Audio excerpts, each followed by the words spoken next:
I didn't realize that I had my camera on manual focus until after I came back running and editing, thus the fluorescent orange shirt. Anyhow, back to the topic. So I've had my Sigma 60mm lens f2.8 for 3 months now, and here are 3 things that I like and 3 things that I dislike about it.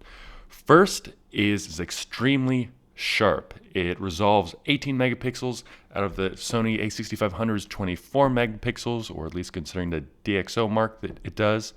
Number 2 is the size and the weight. It's extremely light and compact, so you can just throw it in your bag and you're not even going to really notice it's on your camera, versus, like, let's say you have the Sony new G Master 85mm. The thing is huge and heavy. It's noticeably heavy, and you basically hold it by the lens instead of the camera. And number 3 is the price. It's $240, which is a steal for how good it is.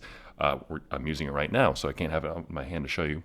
3 things I dislike about it. One is that the autofocus could be a little bit quicker in just comparison with, like, the G Master lens that I just talked about. Yes, that's a $2,500 lens, but considering that Sony says this camera has the world's fastest autofocus, I think the lens is actually holding it back instead of the internal processor of the camera. Second thing I don't like, I really can't think about anything, and that's a very good thing.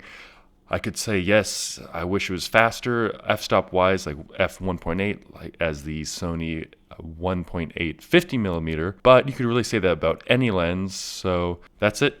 Thanks for watching. I'll see you next time.